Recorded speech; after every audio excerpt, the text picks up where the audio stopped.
Hello बच्चा, अस्सलाम वालेकुम वरहमतुल्लाह। I hope you all are doing great. तो अभी तक हम क्लास ट्वेल्थ बॉटनी का sexual reproduction in flowering plants में समझ चुके हैं कि फ्लावरिंग स्ट्रक्चर क्या होता है, फ्लावरिंग स्ट्रक्चर रिप्रोडक्शन में कैसे यूज होता है, क्या क्या इसके पार्ट्स है और कौन सा पार्ट रिप्रोडक्टिव है और कौन सा पार्ट नॉन रिप्रोडक्टिव है। क्लियर है ना? तो आई होप इसमें किसी भी बच्चे को कोई भी डाउट या कोई भी मसला नहीं है। ठीक है, तो फिर हम प्रॉपरली रिप्रोडक्टिव स्ट्रक्चर्स पे आए। तो रिप्रोडक्टिव स्ट्रक्चर में मैंने आपको एंथर के बारे में बताया, आपको एंथर के फिलामेंट के बारे में बताया या शॉर्ट में स्टेमन के बारे में बताया। ठीक है ना? और हमने देखा स्टेमन क्या होता है और एंड्रोशियम क्या होता है, गाइनोशियम क्या होता है और कार्पल या पिस्टल क्या होता है। ठीक है, सो लास्ट क्लास जो हमारी थी that was very interesting topic. और लास्ट क्लास के अंदर मैंने आपको बहुत अच्छे से समझाया था कि what actually we mean by stamens. ठीक है ना? और हमने स्टेमिन की वॉल लेयर्स को भी लास्ट क्लास में पढ़ा था बेटा। ठीक है ना? अस्सलाम वालेकुम वरहमतुल्लाह। So welcome back to the class. तो अभी तक हम समझ चुके हैं what actually is a flower. ठीक है ना? और सेक्सुअल रिप्रोडक्शन में फ्लावर का क्या रोल होता है, फ्लावर में कौन से पार्ट्स रिप्रोडक्टिव है, कौन से पार्ट्स नॉन रिप्रोडक्टिव है, कौन से एसेंशियल है और कौन से नॉन एसेंशियल है। ठीक है ना? हमने मेल रिप्रोडक्टिव स्ट्रक्चर समझा, हमने फीमेल रिप्रोडक्टिव स्ट्रक्चर समझा। डिटेल में हमने अभी तक मेल रिप्रोडक्टिव स्ट्रक्चर के अंदर फिलामेंट को समझा, हमने एंथर को समझा और एंथर की वॉल लेयर्स को समझा, जो हमारा लास्ट क्लास का टॉपिक था, जहां मैंने आपको एंथर वॉल के बारे में बताया कि एंथर वॉल के अंदर एपिडर्मिस का क्या रोल होता है, एंडोथीशियम का क्या रोल होता है, मिडल लेयर्स का क्या रोल होता है एंड टैपिटम का क्या रोल होता है। ठीक है ना? So I hope this much is very clear to all of you. इसमें किसी भी बच्चे को कोई भी डाउट या कोई भी परेशानी नहीं है बेटा। ठीक है, सो आज की जो हमारी क्लास है that's going to be again very interesting, because आज हम समझने वाले हैं माइक्रोस्पोर क्या होता है और पोलन ग्रेन क्या होता है, माइक्रोस्पोर पोलन ग्रेन में कैसे कन्वर्ट होता है और किस प्रोसेस को हम क्या बोलते हैं, और पोलन ग्रेन की जो लेयर है या पोलन ग्रेन की जो वॉल है जिसको हम पोलन वॉल या माइक्रोस्पोर वॉल बोलते हैं, वो कैसे बनाया जाता है और उसमें क्या क्या मटेरियल्स या क्या क्या चीजें पाई जाती है बेटा। ठीक है ना? तो अगेन ये इंपॉर्टेंट टॉपिक है आपके बोर्ड के लिए भी और आपकी क्लास ट्वेल्थ के बोर्ड के लिए भी और आपके नीट के एग्जाम के लिए भी। ठीक है, सो ये आप लास्ट वाली क्लास का आउटर लेयर देख सकते हो, जो मैं ऑलरेडी पूरा पढ़ा चुका हूं मैं बेटा, एपिडर्मिस के बारे में, एंडोथीशियम के बारे में, मिडल लेयर के बारे में, टैपिटम, और हमने समझा था एमोबॉइड टैपिटम क्या होता है और सिक्रीटरी टैपिटम क्या होता है बेटा। ठीक है, तो चलिए आज हम थोड़ा आगे बढ़ते हैं। ठीक है, तो this much is already done. तो आज थोड़ा सा आगे बढ़ते हैं। अगर आपको ये वाली टॉपिक लास्ट क्लास की याद हो, ठीक है ना, सेम ही चीज है, लास्ट क्लास का डायग्राम ही है ये। तो इस डायग्राम के अकॉर्डिंग बेटा हमने लास्ट क्लास में क्या याद रखा था कि जो आउटर मोस्ट लेयर होती है, ठीक है ना, ये सुनना प्लीज ध्यान से, जो आउटर मोस्ट लेयर होती है बेटा, दिस आउटर मोस्ट लेयर जो हमने लास्ट क्लास में पढ़ा था, इसको हमने क्या नाम दिया था? This was called as epidermis. याद है? ठीक है, और मैंने आपको लास्ट क्लास में बोला था कि एपिडर्मिस वो लेयर होती है बेटा जो पैराइटल सेल से नहीं बनती है। हमने पढ़ा था ना, याद है? क्लियर है? आर्किस्पोरियल सेल्स पढ़ी थी, फिर वो डिवाइड हुई थी, बनी थी पैराइटल सेल्स, स्पोरोजिनियस सेल्स। तो मैंने क्लियरली बोला था आपको कि epidermis is one of the layers of anther wall बेटा, जो किससे नहीं बनती है? जो पैराइटल सेल से नहीं बनती, बिकॉज ये शुरुआत से पाई जाती है। ठीक है, और इसके बारे में आपको सिंपल में याद रखना है कि एपिडर्मिस क्या करता है बेटा? ये प्रोटेक्शन का काम करता है। ठीक है ना? इसका रोल किस में होता है? प्रोटेक्शन में होता है। ठीक है, फिर हमने सेकंड लेयर भी पढ़ी है लास्ट क्लास में। ठीक है, so this is the second layer of anther wall बेटा। क्लियर है? और इस second layer of anther wall को हम क्या बोलते हैं? This is called as endothecium. Clear है बच्चा? और ये एंडोथीशियम के बारे में मैंने आपको बताया था कि एंडोथीशियम किससे बनता है बेटा? एंडोथीशियम बनता है एलोंगेटेड सेल से। ये सेल्स जो होती है यार, नेचर में होते हैं एलोंगेटेड सेल्स, है ना? एंड दीज एलोंगेटेड सेल्स बेटा, इनको हम क्या बोलते हैं?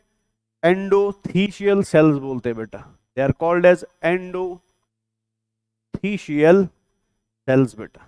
समझ आया? और इन एंडोथीशियल सेल्स के बारे में मैंने आपको बोला था, इनका स्पेशल फीचर क्या था? They have special cellulose inside them. इनके अंदर बेटा स्पेशल सेल्यूलोस की लेयर पाई जाती है बेटा, और उसको हम क्या बोलते हैं? अल्फा सेल्यूलोस बोलते हैं। तो इनमें अल्फा, ठीक है, सेल्यूलोस की थिकनिंग्स पाई जाती थी। ठीक है ना बेटा? इनके अंदर क्या पाई जाती थी, अल्फा सेलुलोज की थिकनिंग्स। और ये अल्फा सेलुलोज की थिकनिंग क्यों पाई जाती है, बिकॉज यही अल्फा सेलुलोज की थिकनिंग बेटा आने वाले समय में इस एंडोथीशियम के थ्रू बेटा क्या करवाएगा, दही सेंस ऑफ एंथर कराएगा, है ना, दही सेंस ऑफ एंथर कराएगा, दही सेंस ऑफ एंथर कराएगा। अरे समझ आया ना। और दही सेंस ऑफ एंथर का मतलब क्या होता है बेटा, कि एंथर की वॉल फट जाएगी, एंथर की वॉल ब्रेक हो जाएगी बेटा, और जैसे ही एंथर की वॉल ब्रेक होगी तो अंदर से बाहर कौन आएंगे, मैच्योर पोलन ग्रेन्स बाहर आएंगे बेटा। ये क्लियर है ना बेटा, ठीक है। और मैंने आपको क्लियरली बोला था, ठीक है ना, दही सेंस का मतलब क्या हुआ, ब्रेकडाउन ऑफ एंथर वॉल, इधर मैं लिख देता हूं, ठीक है ना, ये मैं आगे आपको अलग से पढ़ाऊंगा दही सेंस। तो दही सेंस का मतलब है break down of anther wall, of anther wall, ठीक है ना, टू रिलीज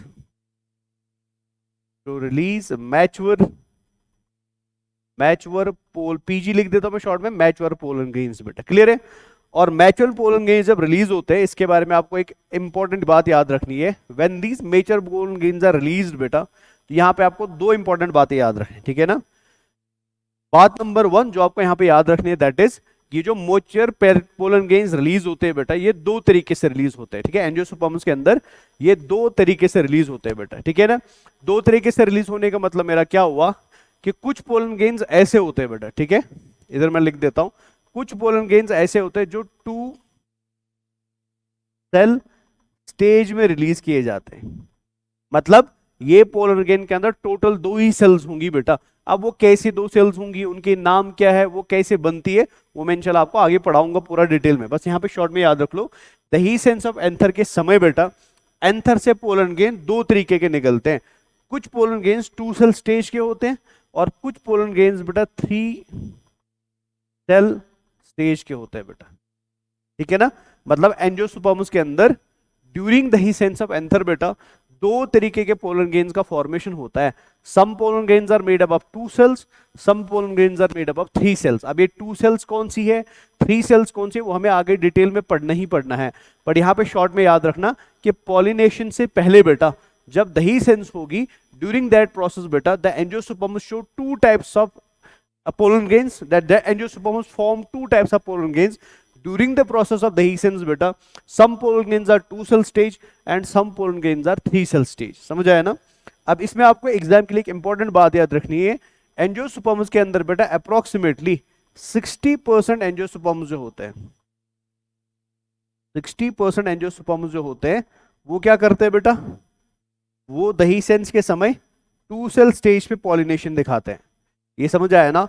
और इन्हीं एंजियोस्पर्म्स के अंदर बेटा अप्रोक्सीमेटली, इधर मैं लिख देता हूं, 40% एंजियोस्पर्म्स जो होते हैं, 40% एंजियोस्पर्म्स जो होते हैं, ठीक है, एंजियोस्पर्म्स जो होते हैं वो किस सेल स्टेज पे पॉलिनेशन दिखाते हैं, या वो किस सेल स्टेज पे दही सेंस दिखाते हैं, शाबाश, 3 सेल स्टेज पे दही सेंस दिखाते हैं।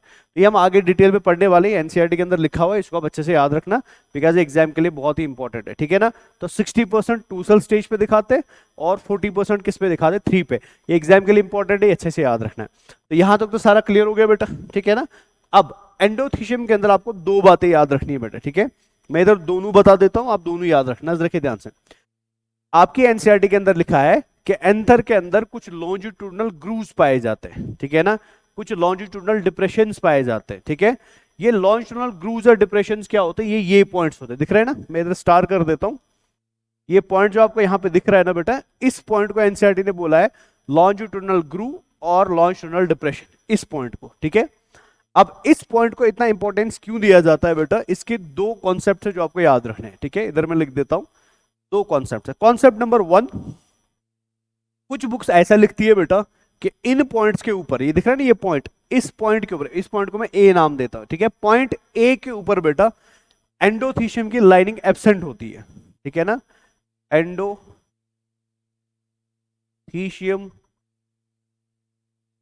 लाइनिंग एब्सेंट, यानी यहां पे एंडोथीशियल सेल्स नहीं होती है। ये कॉन्सेप्ट 1 है बेटा, C1। कॉन्सेप्ट 2 क्या है बेटा, कॉन्सेप्ट 2 है कि यहां पे एंडोथीशियम की लाइनिंग होती है, मतलब पॉइंट ए पे एंडोथीशियम की लाइनिंग होती है, सो दैट मींस एंडोथीशियल सेल्स भी होती है बेटा। लेकिन वो एंडोथीशियल सेल्स जो है ना, वो वीक एंडोथीशियल सेल्स होती है। वीक एंडोथेलियल सेल से मेरा कहने का मतलब है कि उनके अंदर प्रॉपर तरीके से अल्फा सेलुलोज की थिकनिंग नहीं बनी है बेटा। ये कॉन्सेप्ट नंबर 2 है। तो कॉन्सेप्ट नंबर 2 क्या है बेटा शाबाश? यहां पे एंडोथेलियल सेल्स एब्सेंट नहीं है बेटा, बट क्या है? प्रेजेंट है। प्रेजेंट है, बट प्रेजेंट के साथ वो सेल्स क्या होती है? वो वीक होती है बेटा। और वीक का मतलब यहाँ पे क्या है बेटा? वीक का मतलब है कि उनके अंदर अल्फा सेलुलोज की थिकनिंग नहीं बनी है बेटा। अगर बनी भी है तो बहुत कमजोर बनी है, बहुत फालतू टाइप की बनी है बेटा। ये दोनों कॉन्सेप्ट्स आपको याद रखने हैं। बट अगर मैं एनसीईआरटी के अकॉर्डिंग जाऊं कि एनसीईआरटी ने क्या बोला है, उसने एब्सेंट बोला है कि वीक बोला है बेटा, वो आपको डायग्राम से आइडिया लग सकता है। ये एनसीईआरटी की डायग्राम मैंने यहाँ पे ली है। तो एनसीईआरटी की डायग्राम में यहाँ पे बेटा प्रॉपर तरीके से एंडोथेलियल की लाइनिंग बनी हुई दिखाई गई है। अगर आप पिक्चर को ध्यान से देखो ना, तो वहां पे पूरा एंडोथेलियल का लाइनिंग बना हुआ दिखाया गया है बेटा। तो अकॉर्डिंग टू एनसीईआरटी हम कॉन्सेप्ट 2 याद रखेंगे बेटा। क्या याद रखेंगे? कि एंडोथेलियल की लाइनिंग एब्सेंट नहीं होती है, बट वो प्रेजेंट होती है बेटा। लेकिन प्रेजेंट के साथ उसमें प्रॉब्लम क्या है बेटा? कि उसके अंदर एंडोथेलियल सेल्स कैसी होती है? वो स्ट्रॉन्ग एंडोथेलियल सेल्स नहीं होती है बेटा, वो वीक एंडोथेलियल सेल्स होती है। समझ आया ना? अब इन वीक एंडोथेलियल सेल्स को अगर मेरे को थोड़ा सा और एक्सप्लेन करना पड़े तो मैं आपको बोलूंगा बेटा कि ये वीक एंडोथेलियल सेल्स जो होती है ना, they are called as stomial cells बेटा। इन सेल्स को हम क्या बोलते हैं शाबाश? They are called as stomial cells बेटा। अरे समझ आया? स्टोमियल सेल्स, ठीक है ना। और जिस जगह पे मान के चलो, नजर रखो ध्यान से, मान के चलिए इस एरिया से लेकर इस एरिया तक, ठीक है, इस एरिया में बेटा कौन सी सेल्स पाई जाती है? वीक एंडोथेलियल सेल्स पाई जाती है, या शॉर्ट में स्टोमियल सेल्स पाई जाती है। तो इस वजह से बेटा इस जगह को हम क्या बोलते हैं? This is called as stomium. This is called as stomium. तो याद रखना है, दही सेंस ऑफ एंथर के समय, ये सुनना प्लीज ध्यान से बेटा, दही सेंस ऑफ एंथर के समय जब फिलामेंट पानी भेजना बंद कर देगा टू द एंथर्स बेटा, ठीक है, या फूड भेजना बंद करेगा टू द एंथर्स बेटा, या टू द डेवलपिंग एंथर्स, तो जैसे जैसे नीचे से पानी कम होता जाएगा, एंडोथेलियल सेल्स के अंदर जो अल्फा सेलुलोज है ना बेटा, वो क्या होता है? वो खिंचा हुआ होता है रबर के समान। आप मान के चलो, हमने एंडोथेलियल सेल के अंदर पानी भर दिया, अब पानी की वजह से बेटा जो ये रबर का लेयर बना हुआ ना, वो एकदम स्ट्रेच फॉर्म में था, वो एकदम खिंची हुई फॉर्म में था। लेकिन जैसे नीचे से पानी आना कम हो जाता है, पानी डिक्रीज हो जाता है ना, तो एंडोथेलियल सेल्स का पानी भी डिक्रीज होगा। Now when level of water is decreased inside the endothelial cells ना, what happens कि endothelial cells bend करना शुरू करती है, ये contract करना शुरू करती है बेटा। और इस contraction की वजह से क्या हो जाता है, अगर मैं थोड़ा सा आपको इधर आइडिया दे दूं, इस contraction की वजह से क्या होता है बेटा कि जो endothelial layer, नजर रखना ध्यान से, जो एंडोथेलियल लेयर ये है ना बेटा, ये इधर की तरफ कॉन्ट्रैक्ट करेगी, ठीक है। ये वाली लेयर बेटा इधर की तरफ कॉन्ट्रैक्ट करेगी, ठीक है। सेम इधर भी ये वाली लेयर इधर की तरफ कॉन्ट्रैक्ट करेगी, और ये वाली लेयर इधर की तरफ कॉन्ट्रैक्ट करेगी। तो because of this contraction in opposite directions बेटा, सारा दबाव किस पे पड़ेगा? स्टोमियम पे पड़ेगा बेटा। और स्टोमियम के अंदर हमने तो सेल कैसी रखी है? वीक सेल रखी है बेटा। तो ऑटोमेटिकली स्टोमियम क्या हो जाता है? ब्रेक हो जाता है। एक मिनट, तो ऑटोमेटिकली स्टोमियम क्या हो जाता है शाबाश? स्टोमियम ब्रेक हो जाता है बेटा। ये क्लियर हो गया ना? So because of the breakdown, ये समझना ध्यान से, ठीक है, because of the breakdown of stomium बेटा, स्टोमियम को ब्रेक किसने कराया? स्टोमियम को ब्रेक कराया जो प्रेशर क्रिएट हुआ इस लेयर में इन द अपोजिट डायरेक्शन, इस लेयर में इन द अपोजिट डायरेक्शन बेटा। तो आप ऐसा इमेजिन कर लो कि यार स्टोमियम को दो साइड से दो कुत्ते खींच रहे हैं बेटा, इधर से एक कुत्ता खींच रहा है, इधर से दूसरा कुत्ता खींच रहा है, लेकिन दबाव पड़ किस पे रहा है बेटा? स्टोमियम पे। अब स्टोमियम पे नॉर्मली फर्क नहीं पड़ता अगर वो स्ट्रांग होता है, बट अनफॉर्चुनेटली स्टोमियम कैसा है बेटा? बट अनफॉर्चुनेटली स्टोमियम कैसा है? स्टोमियम स्ट्रांग नहीं है, स्टोमियम वीक है बेटा। इस वजह से इस पॉइंट पे आके स्टोमियम क्या हो जाता है? ब्रेक हो जाता है। जैसे ही स्टोमियम ब्रेक होगा ना बेटा, so this breakdown of stomium is called as dehiscence बेटा। इसी को हम क्या बोलते हैं? दही सेंस, जो मैं आपको आगे अलग से पढ़ाऊंगा बेटा। समझ आया ना? तो यहां पे आपको याद क्या रखना है कि स्टोमियल सेल्स जो स्टोमियम पे पाई जाती है बेटा, वही क्या करवाती है शाबाश? वही दही सेंस करवाती है इन द एंथर बेटा। अरे समझ आया ना? तो दही सेंस ऑफ एंथर जो है बेटा, वो करेक्टर किसका है शाबाश? एंडोथीशियम का है बेटा। लेकिन ब्रेकडाउन इस एंडोथीशियम में कहां पे होता है? स्पेशल पॉइंट्स पे होता है बेटा, जिन पॉइंट्स को हम क्या बोलते हैं? स्टोमियम बोलते हैं बेटा। क्लियर है? यहां तक तो समझ आया। अब अगर आपको पुरानी क्लास याद हो बेटा, लास्ट क्लास याद हो, मैंने आपको लास्ट क्लास के अंदर बोला था कुछ ऐसे, एक मिनट रुक जाना, मैंने आपको लास्ट क्लास के अंदर क्या बोला था कि हमारा एंथर जो होता है ना बेटा, वो एक्चुअली में ऐसा होता है, लॉन्जिट्यूडनल होता है, मतलब ऊपर से नीचे तक होता है। ऐसे था ना हमारा एंथर बेटा। लेकिन अभी जो मैं आपको पढ़ा रहा हूं बेटा बोर्ड के ऊपर, हमने क्या किया, एंथर को ऐसे ट्रांसफर सेक्शन में काटा, टीएस काटा। तो अभी आप एंथर को ऐसे देख रहे हो, मतलब ऐसे गोल आकार में देख रहे हो बेटा। क्लियर है ना? अब अगर स्टोमियम बेटा इस पॉइंट पे यहां है, इस ए पॉइंट पे यहां पे है, तो ये पूरे एंथर में ऊपर से नीचे तक होगा ना। आप समझ रहे हो मेरी बात, मैं क्या कहना चाहता हूं। ये मान के चलिए फॉर एग्जांपल ये हमारा एंथर ऐसे है, ये हमारा पूरा एंथर ऐसे बेटा, तो इस पॉइंट को मैं स्टोमियम बोल रहा हूं। जो पिक्चर में आपको बेटा अभी दो जगह दिख रहा है, ठीक है, अगर आप इसको ऐसे पकड़ोगे तो पिक्चर में आपको इधर दिख रहा है या इधर दिख रहा है, लेकिन रियलिटी में पूरे एंथर में ऊपर से नीचे तक है ना, थ्रू आउट द एंथर है बेटा। तो इसी स्टोमियम को बाद में क्या बोलते हैं, लाइन ऑफ दहीसेंस बोलते हैं। ये समझ रहे हो क्या बता रहा हूं मैं? इसी स्टोमियम को हम बाद में क्या बोलेंगे शबाश, लाइन ऑफ दहीसेंस भी बोलेंगे। अरे समझ आया ना? क्यों इसको लाइन ऑफ दहीसेंस बोला जाता है? बिकॉज मैंने आपको क्लियरली बोला था लास्ट वाली क्लास, अगर आपको अच्छे से याद हो, पोलन ग्रेन को बाहर निकालने के लिए हमें एंथर को तोड़ना पड़ता है। लेकिन वो एंथर टूट कहां रहा है बेटा, वो एंथर एक ही जगह टूट रहा है। वो जगह कौन है बेटा, स्टोमियम। तो ओवरऑल ऊपर से लेकर नीचे तक स्टोमियम जब ब्रेक होगा ना बेटा, इसी स्टोमियम के थ्रू क्या बनती है, लाइन ऑफ दहीसेंस बनती है बेटा। समझ आया? ये प्लीज एग्जाम के लिए याद रखना कि लाइन ऑफ दहीसेंस जो है, लाइन ऑफ दहीसेंस कौन बनाता है, तो याद रखना एंडोथीशियम बनाता है बेटा। किस पॉइंट पे बनाता है, स्टोमियम पे बनाता है। कौन सी सेल्स पार्टिसिपेट करती है, स्टोमियल सेल्स पार्टिसिपेट करती है बेटा। आई होप ये वाला पॉइंट आपको क्लियर हो गया बेटा, ठीक है ना? तो ये याद रखना बेटा, ठीक है। तो जो लॉन्गिट्यूडनल ओपनिंग बनेगी बेटा, जिसको हम स्टोमियम भी बोलते हैं या लाइन ऑफ दहीसेंस भी बोलते हैं। अब अंदर आते, अंदर मैंने आपको बोला था, अब ये बची हुई जगह जो है, ठीक है, इस पूरी जगह के अंदर बेटा आपको मल्टी लेयर्ड, ये प्लीज याद रखना, एपिडर्मिस सिंगल लेयर था, है ना, एंडोथीशियम सिंगल लेयर था, लेकिन जिस लेयर की मैं अभी बात कर रहा हूं बेटा, it is the only layer in the complete anther wall बेटा जो सिंगल लेयर नहीं होती है, जो क्या होती है, multi layer. Approximately 2 to 3 layers की बनती है बेटा, ठीक है ना। सो इस मल्टी लेयर को हम क्या बोलते हैं, दिस इज कॉल्ड एज, जिसको मैं इधर बना रहा हूं, ठीक है ना, this is called as middle layers बेटा। याद है लास्ट वाली क्लास, इसको हम क्या बोलते हैं शिवाय, दिस इज कॉल्ड एज, इस लेयर को, इसको मैं हाईलाइट इधर कर देता हूं।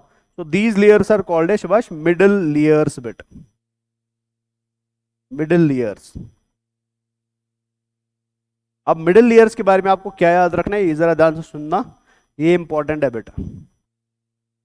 मिडिल लेयर्स जो होती है बेटा, मिडिल लेयर्स को बनाने वाली सेल्स, इनको मैं इधर लिख देता हूं, ठीक है ना। मिडिल लेयर को बनाने वाली सेल्स जो होती है ना, दे आर इंपॉर्टेंट सेल्स, ठीक है ना। ये सारी सेल्स जो मिडिल लेयर को बनाती है, ये सारी सेल्स इंपॉर्टेंट होती है बेटा। और इंपॉर्टेंस के साथ साथ क्या होती है, they are parenchymatous in nature, ये होती है parenchymatous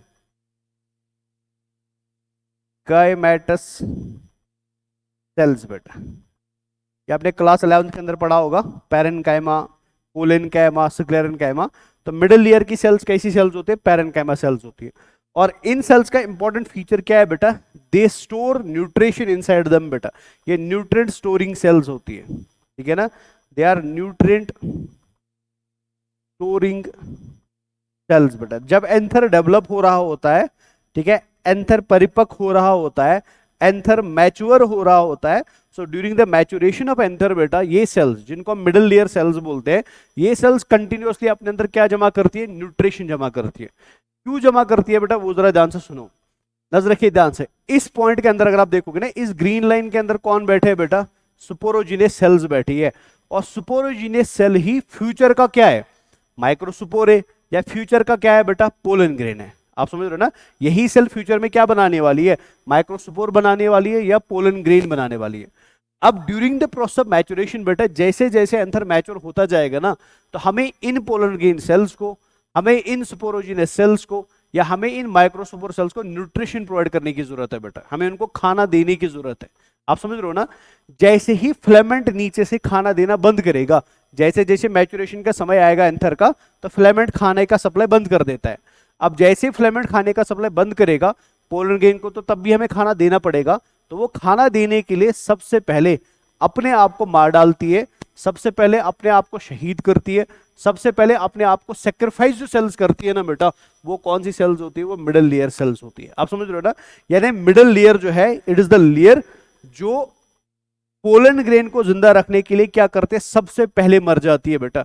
the first layer that breaks down या दैट अंडरगोज एपोप्टोसिस या that undergoes death for the survival of pollen grains बेटा, वो कौन सी होती है? वो मिडल लेयर की सेल्स होती है। समझ आया ना?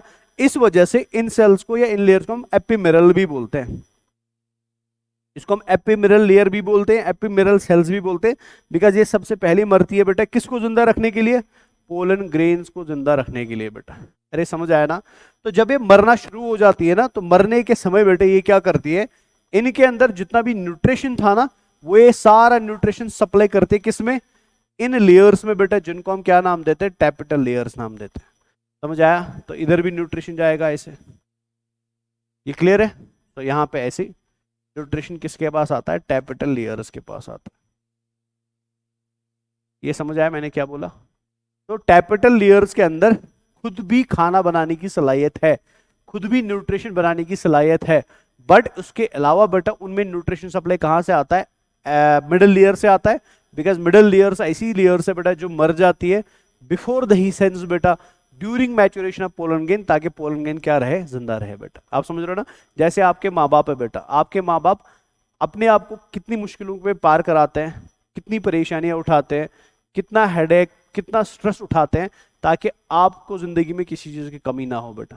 तो जैसे वो अपने आप को सेक्रीफाइस करते हैं आप लोगों को जिंदगी में आगे बढ़ाने के लिए, तो सिमिलरली यहाँ पे वो काम कौन करता है बेटा? वो मिडल लेयर्स करती है। समझ आया ना? मिडल लेयर के बाद जो नेक्स्ट लेयर मरती है बेटा, किसके लिए? पोलन ग्रेन को जिंदा रखने के लिए। वो कौन सी होती है शाबाश? They are of course tapetal layers बेटा। ये क्लियर हो गया? तो आई होप यहां तक सारा कुछ क्लियर है। अभी हम आगे बढ़ते हैं बेटा। यहां तक समझ आ गया? चलिए अब आगे बढ़ने पहले हम क्या करते हैं, यहां तक तो मैं ऑलरेडी लास्ट क्लास में बता भी दिया था। अब हम समझते हैं कि सर जो सुपोरोजीनियस सेल्स इनसाइड द सुपोरेंजियम है वो कैसे कन्वर्ट होती है बेटा? किसके अंदर? पोलन ग्रेन के अंदर या माइक्रोस्पोर के अंदर। तो जो नेक्स्ट टॉपिक हमारा होगा वहां पे हम पढ़ेंगे फॉर्मेशन ऑफ माइक्रोस्पोर या फॉर्मेशन ऑफ पोलन ग्रेन। तो इस प्रक्रिया को, इस प्रोसेस को, ठीक है ना, फॉर्मेशन ऑफ माइक्रोस्पोर को, इस प्रक्रिया को माइक्रोस्पोरोजेनेसिस बोलते हैं। तो कैसे होती है माइक्रोस्पोरोजेनेसिस एक प्लांट के अंदर, ये हमारा नेक्स्ट टॉपिक रहेगा।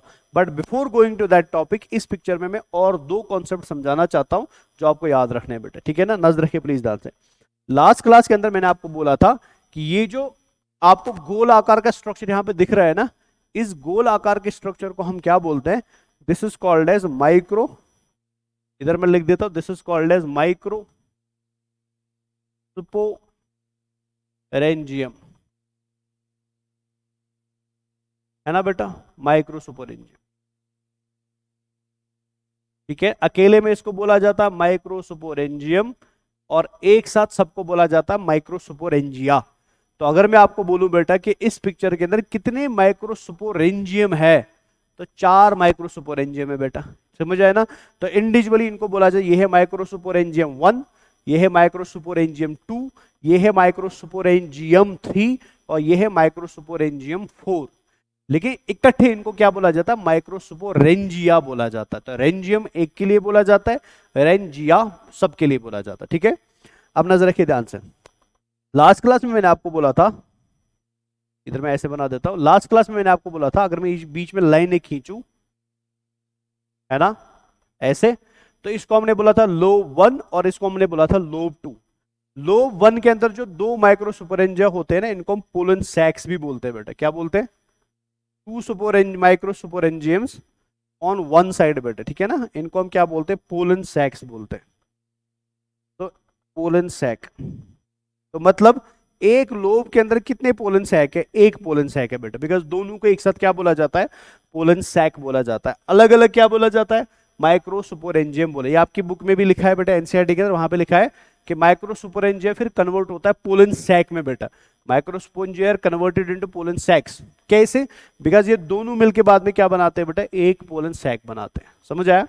तो चलिए अभी आगे बढ़ते हैं। अब जो मैं आपको प्रोसेस पढ़ाने वाला हूं, that process is called as, शाबाश, that process is called as microsporogenesis. Genesis बेटा, इसको जरा प्लीज नजर रखना आप ध्यान से। माइक्रो स्पोरोजेनेसिस,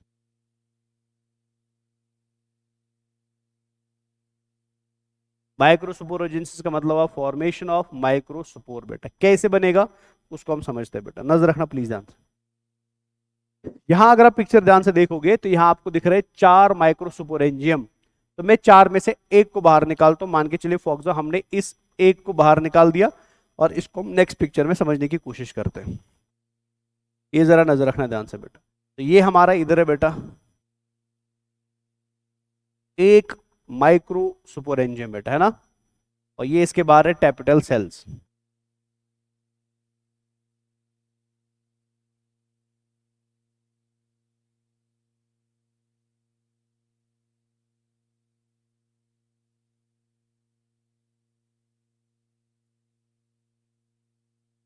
तो ये बाहर है कौन सी, शाबाश, पॉलीपोलाइड टैपिटल सेल्स बेटा, ये टैपिटल सेल्स है ना। और इसके अंदर मैंने आपको लास्ट क्लास में बोला था इनके अंदर जो सेल्स पाई जाती है बेटा, ठीक है ना, ये वाली cells, these cells are called as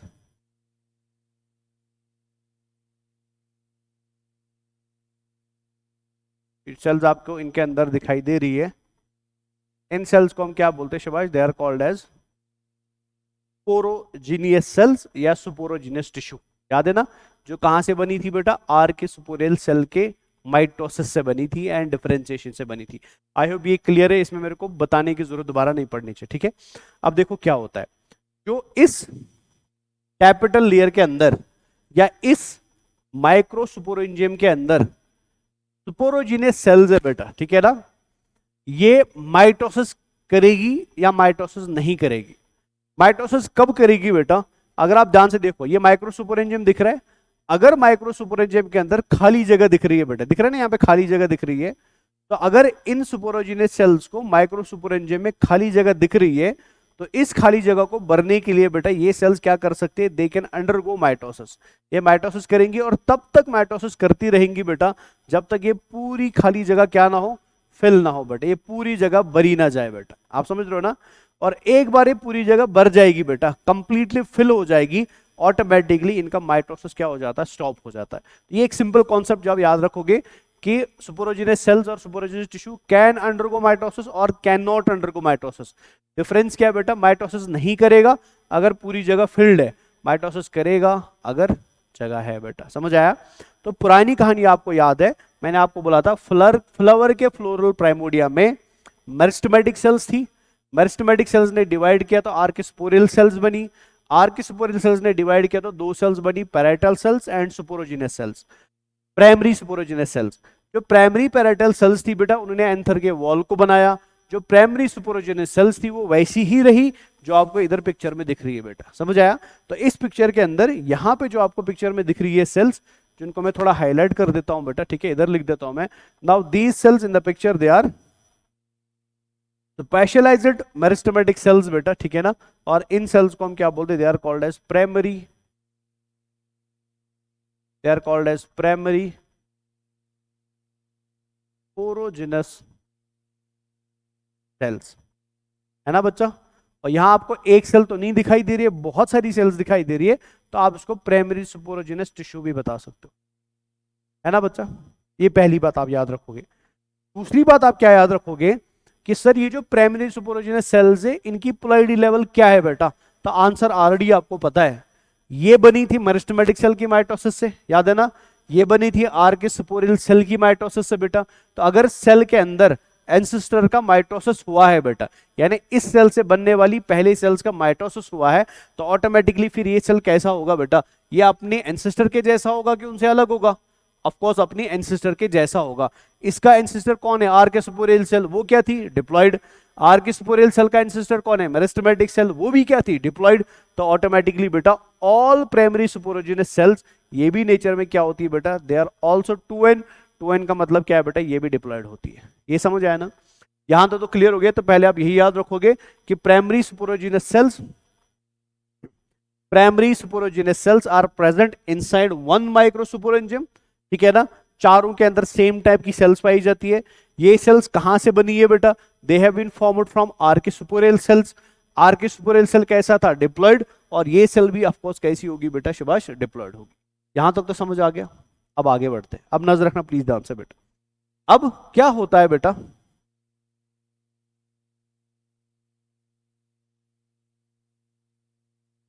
एक मिनट, अब नजर रखो ध्यान से। अब होता क्या है कि ये जो प्राइमरी स्पोरोजेनस सेल्स है, इधर नजर रखना मैं क्या लिखूंगा बेटा, ठीक है।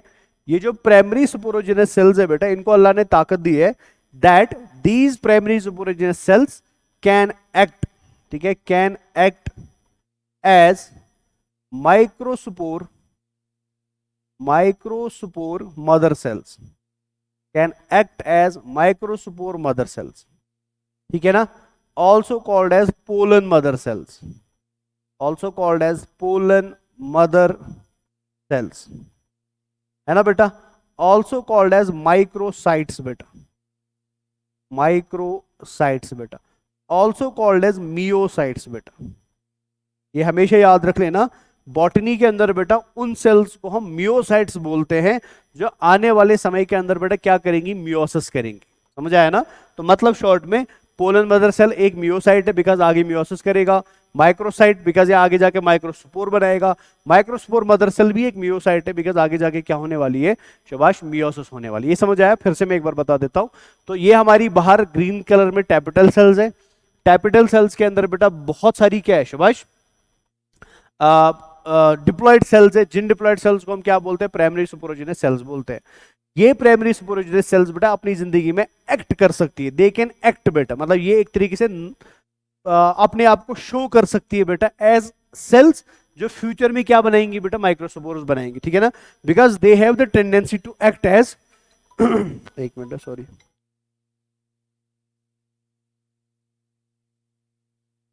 Hello hello, I mean class, क्या आप मेरे को बाद में कॉल कर सकते प्लीज? Thank you.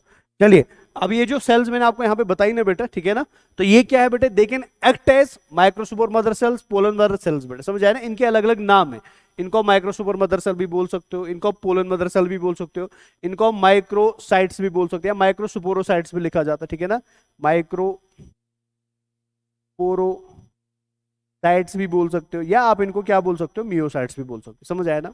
अब क्वेश्चन यहाँ पे अराइज होता है कि सर ठीक है, आपने ये तो बोल दिया कि स्पोरोजिनस सेल है, अब ये स्पोरोजिनस सेल एक्ट करेगी एज माइक्रोस्पोर मदर सेल, लेकिन हमको कैसे पता चलेगा कि ये एक्ट कर रही है as microspore mother cell? Because microspore mother cell भी डिप्लॉयड होंगी, स्पोरोजिनस सेल भी डिप्लॉयड होगी, तो फिर डिफरेंस क्या है? हमको कैसे फिजिकली पता चल जाएगा कि now this cell is acting as a microspore mother cell? उसको समझने के लिए बेटा पिक्चर की तरफ प्लीज नजर रखना, ये ध्यान रखो बेटा। फॉर एग्जाम्पल मैं ये सारी सेल्स तो नहीं निकाल सकता, मैं मान के चलो इसमें से 2-3 सेल्स को निकाल देता हूं बेटा, ये समझना प्लीज ध्यान से। How we can know that our sporogenous cell is acting now as a microspore mother cell? वो कैसे पता चलेगा उसको जरा नजर रखो बेटा। मान के चलिए फॉर एग्जाम्पल मैंने यहाँ पे ये एक सुपरओजिनस सेल बाहर निकाली है ना, इधर से मैं ये सेल्स बाहर निकाल रहा हूँ, ये और एक सुपरओजिनस सेल होंगी इधर बगल में, ये और एक सुपरओजिनस सेल है इधर,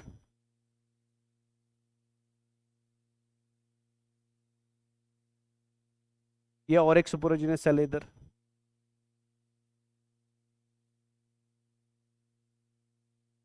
ठीक है। यहाँ पे और एक सुपरओजिनस सेल बना देता हूं मैं,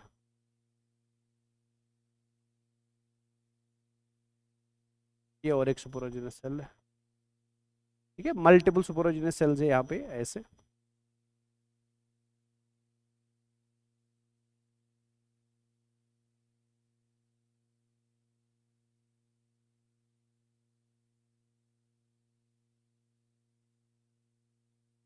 ऐसे, ठीक है। ये इन्हीं में से मैंने कुछ सुपरओजिनस सेल्स को बाहर निकाल दिया, ठीक है।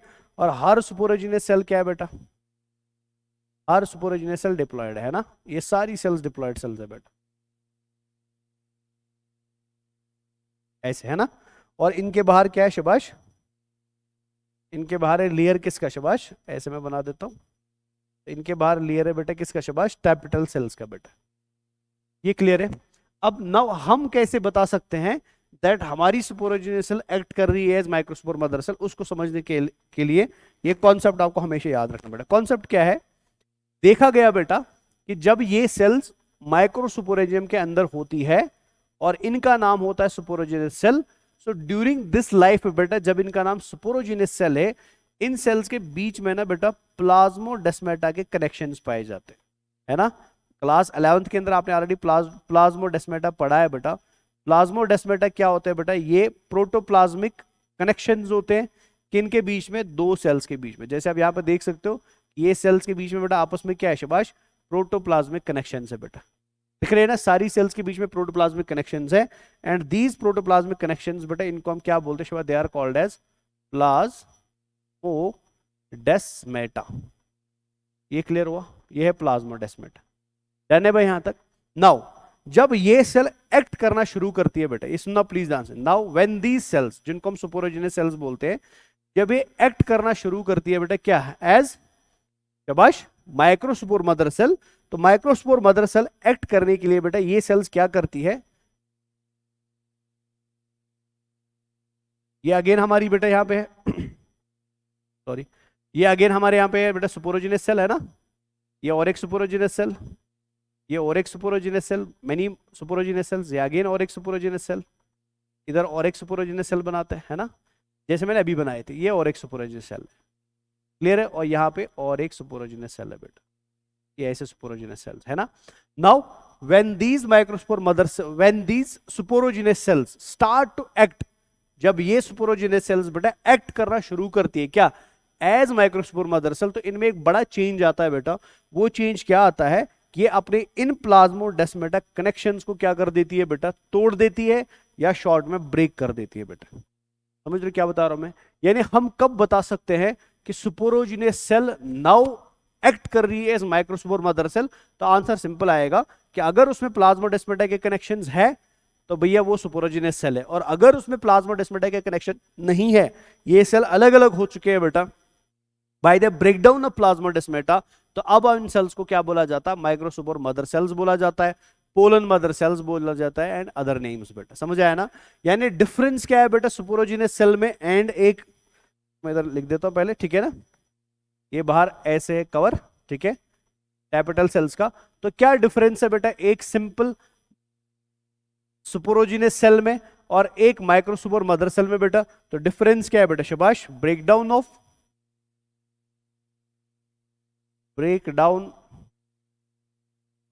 प्लाज्मोडेस्माटा, अरे क्लियर हुआ, ये समझ आया। अब ये प्लाज्मोडेस्माटा खुद ब्रेक नहीं होता है बेटा, प्लाज्मोडेस्माटा को ब्रेक कराने के पीछे कौन होता है बेटा शबाश, एक स्पेशल केमिकल होता है, जिस स्पेशल केमिकल को हम नाम देते हैं, इधर मैं लिख देता हूं इसको, which is called as callose बेटा। इस केमिकल को हम क्या बोलते हैं शबाश, कैलोस बोलते हैं बेटा। कैलोस क्या करता है, ये इन सेल्स के अंदर सेल वॉल के नीचे बेटा जमा होना शुरू हो जाता है। तो ये इधर कैलोस जमा हो गया, इधर कैलोस जमा हुआ, इधर कैलोस जमा हुआ, है ना, समझ रहे हो, ये कैलोस जमा हुआ, इधर कैलोस जमा हुआ। तो कैलोस के जमा होने की वजह से जो बीच में प्लाज्मोडेस्माटा कनेक्शन था ना, वो क्या हो जाता है, वो ब्रेक हो जाता है। और जैसे प्लाज्मोडेस्माटा कनेक्शंस ब्रेक हो जाते हैं, ये सेल्स एक दूसरे से अलग हो जाती है, और जैसे ही सेल्स एक दूसरे से अलग हो जाती है बेटा, नाउ इन सेल्स का नाम क्या पड़ जाता है, now these cells are called as pollen mother cells, they are called as microspore mother cells, they are called as microsporocytes, या शॉर्ट में they are called as meiocytes बेटा। यदि समझ आया, ये क्लियर हुआ।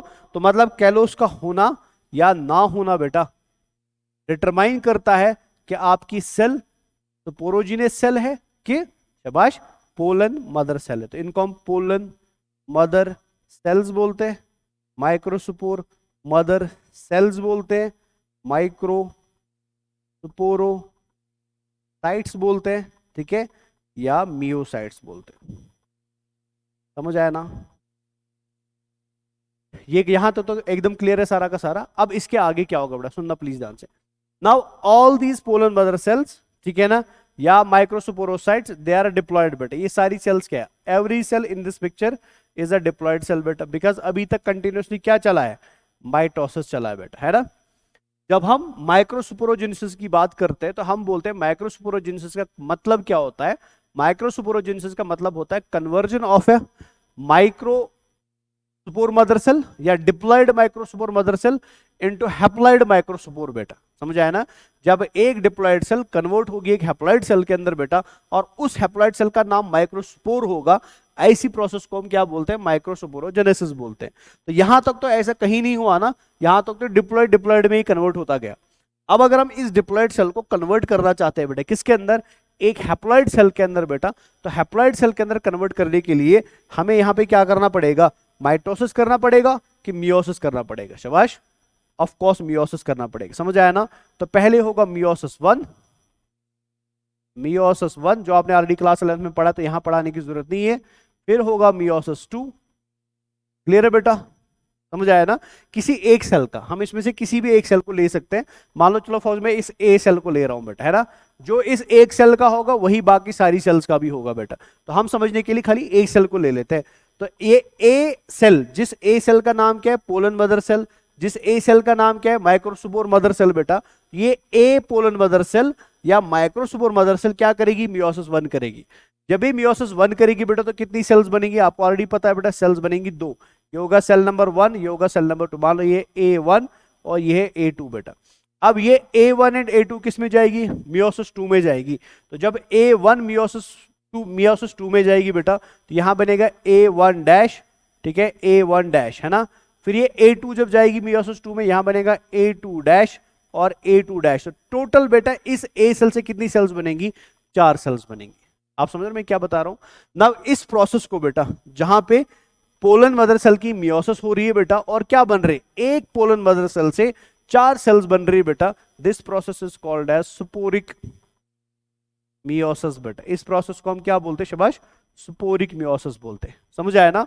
और इस स्पोरिक मियोसिस से क्या होगा बेटा, इससे एक सिंगल सेल से फॉर्मेशन होगा 4 सेल्स का बेटा, समझ रहे, इनको मैं इधर बना देता हूं।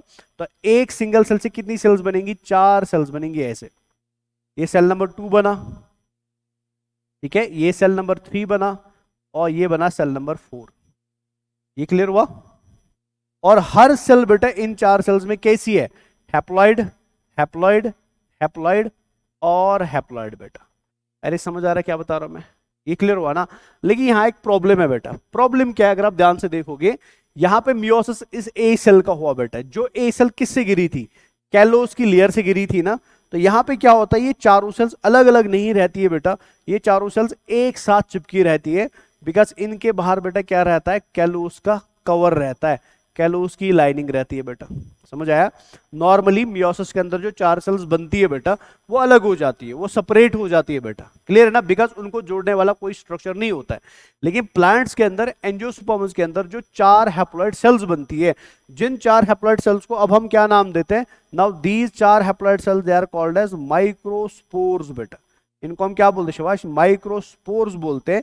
ये अलग अलग नहीं रहते हैं, ये एक साथ रहते हैं बेटा। और इनको एक साथ रखने वाला कौन होता है, कैलोस का लेयर होता है या कैलोस की थिकनिंग होती है बेटा, समझ आया ना। इस वजह से इन 4 माइक्रोस्पोर्स को जो एक साथ रह रहे हैं ना, दे आर कॉल्ड एज, इसको मैं इधर लिख देता हूं, they are called as microspore tetrad बेटा, समझ आया ना। इसको माइक्रोस्पोर टेट्राड बोलते हैं, बिकॉज जहां 4 माइक्रोस्पोर्स क्या रह रहे हैं, शाबाश, मिलके रह रहे हैं, एक साथ रह रहे हैं, that's why it is called as microspore tetrad, समझ आया ना। तो एक माइक्रोस्पोर टेट्राड के अंदर कितने माइक्रोस्पोर्स होते हैं, तो 4 माइक्रोस्पोर्स होते हैं बेटा। अरे समझ आया, ये क्लियर हुआ। यहां तक आई होप कोई प्रॉब्लम नहीं है बेटा। तो इसी पूरी प्रोसेस को बेटा, जहां पे हम सुपोरोजिनस सेल को पहले कन्वर्ट कर रहे हैं बेटा माइक्रोस्पोर मदर सेल में, फिर माइक्रोस्पोर मदर सेल की करा रहे हैं सुपोरिक मियोसिस, फिर उस मियोसिस से बना रहे हैं बेटा 4 हैप्लॉइड सेल जिनको माइक्रोस्पोर्स बोलते हैं बेटा। इसी प्रोसेस को हम क्या बोलते हैं, this is called as microsporogenesis बेटा, समझ आया ना। अब यहाँ पे जरा एक इंपॉर्टेंट पॉइंट याद रखना है, जो बहुत सारे बच्चे कंफ्यूज होते हैं बेटा, ठीक है। पॉइंट क्या है, आपको याद रखना है कि जो माइक्रोस्पोर हैप्लॉइड सेल बना ना, वो एक्चुअली में बेटा प्लांट्स के अंदर या एंजियोस्पर्म्स के अंदर मेल गैमीट नहीं होता है। ये सुनना प्लीज ध्यान से, ठीक है। जैसे हमने एनिमल्स के अंदर पढ़ा था कि जो स्पर्मेटोगोनिया थी बेटा, स्पर्मेटोगोनिया की मियोसिस हुई थी तो बने थे स्पर्म्स या स्पर्मेटिड्स, फिर स्पर्मेटिड से बना था स्पर्म बेटा, है ना। और हमने बोला था स्पर्म गैमीट होता है, बिकॉज स्पर्म हैप्लॉइड था और वो गैमीट बना था। यहाँ पे भी तो हैप्लॉइड स्ट्रक्चर बना ना, जिस हैप्लॉइड स्ट्रक्चर को हम क्या बोलते हैं, माइक्रोस्पोर। है ना। लेकिन इस माइक्रोस्पोर को हम प्लांट्स के अंदर मेल गेमीट नहीं बोलते हैं बेटा। आप समझ रहे हो क्या बता रहा हूं मैं, क्यों इसको मेल गेमीट नहीं बोलते हैं? बिकॉज इस माइक्रोस्पोर का अभी कुछ और प्रोसेस होने वाला है, कुछ और डिविजन्स होने वाले हैं, कुछ और चेंज होने वाली है बेटा। And after those change are completed ना, फिर जाके इसके अंदर क्या बनेगा, मेल गेमीट बनेगा। समझ आया? सो दैट मीन्स माइक्रोस्पोर अभी मेल गेमीट नहीं है बेटा, this is not a male gamete बेटा। बट इसके बारे में नीट के लिए आपको एक इंपॉर्टेंट बात याद रखनी है बेटा, वो क्या है, आपको याद रखना, ऑल्दो माइक्रोस्पोर एक मेल गेमीट नहीं होता है, but it is the first generation of male gametophyte बेटा। समझ आया ना, ये होते हैं मेल गेमीटोफाइट का फर्स्ट जनरेशन, ठीक है, first cell of male gametophyte generation. यानी आगे जो गेमीटोफाइट्स बनेंगे बेटा, आगे जो हैप्लॉइड स्ट्रक्चर्स बनेंगे, उन हैप्लॉइड स्ट्रक्चर्स को बनाने वाला कौन है, माइक्रोस्पोर है बेटा। इसलिए माइक्रोस्पोर को हम क्या बोलते हैं शिबाश, first cell of male gametophytic generation बोलते हैं। बट इसको कभी भी हम बेटा क्या नहीं बोल सकते शिबाश, इसको हम कभी भी मेल गेमीट नहीं बोल सकते बेटा। तो ये इंपॉर्टेंट पॉइंट है, इसको प्लीज याद रखना, बिकॉज आगे मैं दिखाऊंगा भी आपको बेटा, बिकॉज इसी एक सेल से आने वाले समय में क्या बनेंगे, मेल गेमीट्स, समझ रहे हो ना, या मेल गेमेटिक स्ट्रक्चर्स बनेंगे। बट इसको हम मेल गेमेट नहीं मानते हैं बेटा, बिकॉज मेल गेमेट बनने के लिए हमें कुछ और आगे दोबारा करना पड़ेगा बेटा। समझ आया ना। बट एग्जाम के लिए याद रखना है कि microspore is the first cell of male gametophytic generation. यहां तक तो आई होप क्लियर हो गया, यहां तो कोई टेंशन तो नहीं है ना बेटा। अब यहाँ पे और एक पॉइंट आपको इंपॉर्टेंट याद रखना है। अब ये माइक्रोस्पोर टेट्राड जो है बेटा, ठीक है ना, ये माइक्रोस्पोर टेट्राड फ्यूचर में क्या करेगा, वो मैं आगे पढ़ा भी दूंगा आपको, बस थोड़ा सा यहाँ आइडिया देना है। इस माइक्रोस्पोर टेट्राड को फ्यूचर में एक एंजाइम से मुलाकात होगी, जिस एंजाइम का नाम कैलेस है बेटा, है ना बेटा, इस एंजाइम का नाम कैलेस है। और ये कैलेस एंजाइम क्या कराएगा, ये इन 4 माइक्रोस्पोर्स को अलग करा देगा। मैं ऐसे बना देता हूं, ठीक है, ये इन 4 माइक्रोस्पोर्स को क्या करा देगा, अलग करा देगा। और जब ये 4 माइक्रोस्पोर्स अलग हो जाते हैं ना, नाउ दीज 4 माइक्रोस्पोर जो अलग अलग हो चुके हैं बेटा, इन्हीं को हम बाद में क्या बोलते हैं, पोलन ग्रेन्स बोलते हैं। ऑल द पोलन ग्रेन के लिए हमें और भी कुछ बातें पढ़नी है, पर अभी बस शॉर्ट में इतना याद रखना, पोलन ग्रेन भी हैप्लॉइड होता है, माइक्रोस्पोर भी हैप्लॉइड होता है। पर माइक्रोस्पोर के बाहर लेयर होता है किसका, कैलेस का। यहाँ पे वो लेयर कैलेस का नहीं होता है, ये जुड़े हुए तो ये क्या होता है, सेपरेट फॉर्म में होते हैं। इसको मैं थोड़ी डिटेल में और अच्छे से आगे पढ़ाने वाला हूँ बेटा। तो आई होप यहाँ तक सारा कुछ क्लियर हो गया बेटा, ठीक है। अब इसमें मेरे को कुछ डिफरेंसेस आपको पढ़ानी है, वो मैं आगे आपको नेक्स्ट पिक्चर में पढ़ा दूंगा, कि हर एंजियोस्पर्म के अंदर 4 माइक्रोस्पोर एक साथ रहेंगे कि नहीं रहेंगे, आप समझ रहे हैं, या कहीं माइक्रोस्पोर चारों जिंदा रहेंगे कि नहीं रहेंगे, आप समझ रहे हैं, क्या कहीं 4 माइक्रोस्पोर से ज्यादा माइक्रोस्पोर आपस में जुड़ सकते हैं कि नहीं जुड़ सकते, because there are certain exceptions in the biology बेटा। आप सबको पता है biology is subject of exceptions, इसकी एक यूनिक फीचर है बेटा, बिकॉज यहाँ एक्सेप्शंस आपको animal to animal, plant to plant मिलते मिलते। तो नॉर्मल एंजियोस्पर्म की ये कहानी है बेटा, बट कुछ एंजियोस्पर्म इससे थोड़ी अलग कहानी शो करते हैं। वो अलग कहानी है क्या है, वो मैं आपको नेक्स्ट पिक्चर में पढ़ा दूंगा बेटा, ठीक है ना। So I hope this is very much clear about microsporogenesis. तो इसी चीज को हमने बेटा इस पिक्चर में थोड़ा अच्छे से एक्सप्लेन किया है, तो इसको आप थोड़ा अभी आप खुद ही कर दो। तो सबसे पहले बेटा हम यहाँ पे क्या बात कर रहे हैं, इस लाइन में हम बात करें किसकी, शाबाश, माइक्रोस्पोरेंजियम की, है ना बेटा। ये रिप्रेजेंट कर रहा है एक माइक्रोस्पोरेंजियम को, स्पोरेंजियम, है ना बेटा, ये एक माइक्रोस्पोरेंजियम हुआ। और इस माइक्रोस्पोरेंजियम के अंदर सेल्स है बेटा, इन सेल्स को हम क्या बोलते हैं, इधर मैं लिख देता हूं, these cells are called as primary sporogenous cells बेटा। तो ये सेल्स है प्राइमरी स्पोरोजेनस सेल्स, है ना बच्चा। और इन प्राइमरी स्पोरोजेनस सेल्स की पोलैरिटी लेवल क्या है बेटा, ये नेचर में डिप्लॉयड है ना बच्चा। और यूनिक फीचर क्या है बेटा, ज्वाइंट बाय प्लाज्मोडेस्माटा, ठीक है, ज्वाइंट बाय प्लाज्मोडेस्माटा, क्लियर हुआ, ठीक है। तो क्या हुआ बेटा, आगे जाके आया कौन, कैलोस आया बेटा, है ना, कैलोस लेयर फॉर्मेशन। और इस कैलोस लेयर की फॉर्मेशन की वजह से क्या हुआ शाबाश, प्लाज्मोडेस्माटा ब्रेक हुआ, प्लाज्मोडेस्माटा ब्रोकन डाउन। समझ आया ना बच्चा, जैसे प्लाज्मोडेस्माटा ब्रेक हुआ, now these sporogenous cells started to act as, शाबाश, started to act as pollen mother cells, clear है, also called as microspore mother cells, clear है बच्चा, mother cells है ना, also called as microsporocytes, ठीक है, also called as myocytes, ये मैंने ऑलरेडी आपको बता दिया बेटा है ना, also called as myocytes। और हर सेल बेटा जो आपको यहाँ पे दिख रही है पिक्चर में कैसी है बेटा, अगेन डिप्लॉयड है, अगेन डिप्लॉयड है बेटा है ना बच्चा। अब हमने आगे क्या किया, हमने इस डिप्लॉयड सेल की क्या कराई, मियोसिस 1 एंड मियोसिस 2, और मियोसिस को हमने क्या बोला, this is called as sporic meiosis, है ना बच्चा। और इस स्पोरिक मियोसिस की वजह से क्या हुआ, इनमें से हर एक सेल, मैंने खाली एक का शो किया है, हर एक सेल ने मियोसिस के बाद क्या बनाए, 4 हैप्लॉइड सेल्स बनाई, और इन 4 हैप्लॉइड सेल्स को हम क्या बोलते हैं, माइक्रोस्पोर्स बोलते हैं ना, बिकॉज ये माइक्रोस्पोर अलग अलग नहीं रहते, ये एक साथ रहते हैं बेटा, because they are combined together by callose बेटा, इसलिए इसको बोला जाता है माइक्रोस्पोर टेट्राड। और इस प्रोसेस को ही हम क्या बोलते हैं शाबाश, माइक्रोस्पोरोजेनेसिस बोलते हैं। और माइक्रोस्पोर टेट्राड की हर सेल कैसी होती है, हैप्लॉइड होती है। क्या माइक्रोस्पोर टेट्राड या माइक्रोस्पोर अपने आप में एक मेल गैमीट है, नहीं बेटा, ये फर्स्ट सेल है बेटा जो आगे जाके क्या बनाएगा, मेल गैमीट बनाएगा। तो ये पूरा का पूरा प्रोसेस है, ऊपर इसका डेफिनेशन मैंने ऑलरेडी लिख दिया बेटा, क्लियर हो गया।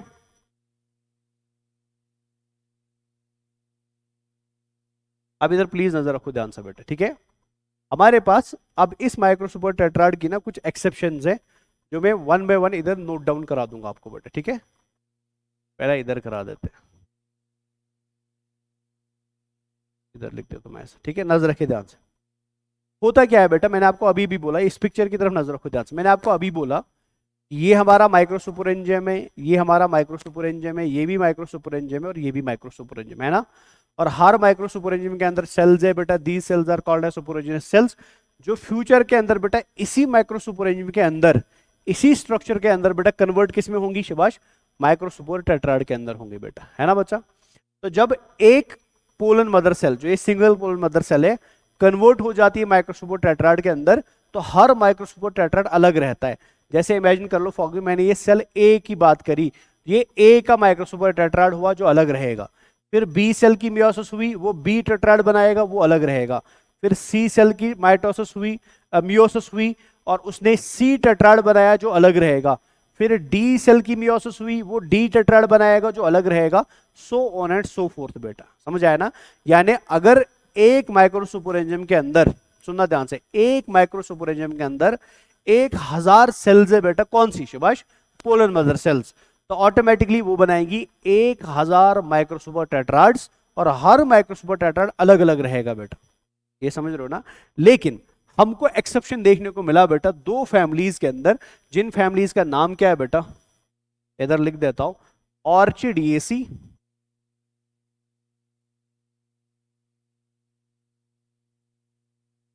एंड एस्केल्पिडेसी।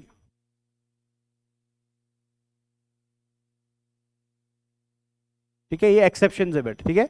अब ऑर्चिडिएसी और एस्केल्पिडिएसी एंजियोस्पर्मी फैमिलीज के अंदर क्या देखने को मिला हमें बेटा, इनमें हमें देखने को मिला कि ये हमारा माइक्रोस्पोरेंजिया है जो बनाएगा माइक्रोस्पोर टेट्राड, ये हमारा माइक्रोस्पोरेंजिया है जो बनाएगा माइक्रोस्पोर टेट्राड। मैंने आपको थोड़ी देर पहले क्या बोला था कि एक लोब के अंदर जो 2 माइक्रोस्पोरेंजियम होते हैं ना, उनको हम पोलन सैक्स बोलते हैं। एक लोब के अंदर जो 2 माइक्रोस्पोरेंजियम होते हैं उनको हम क्या बोलते हैं, पोलन सैक्स। तो ऑर्चिडिएसी फैमिली एंड एस्केल्पिडिएसी फैमिली के अंदर क्या हो जाता है, इन दोनों माइक्रोस्पोरेंजियम के, सुनना ध्यान से, इन दोनों माइक्रोस्पोरेंजियम के या इस पोलन सेक के जितने भी माइक्रोस्पोर्स होते हैं ना बेटा, वो आपस में क्या हो जाते हैं, वो फ्यूज हो जाते हैं या वो कंबाइन हो जाते हैं। समझ रहे मैं क्या बता रहा, नजर रखो ध्यान से, ऐसे समझो बेटा।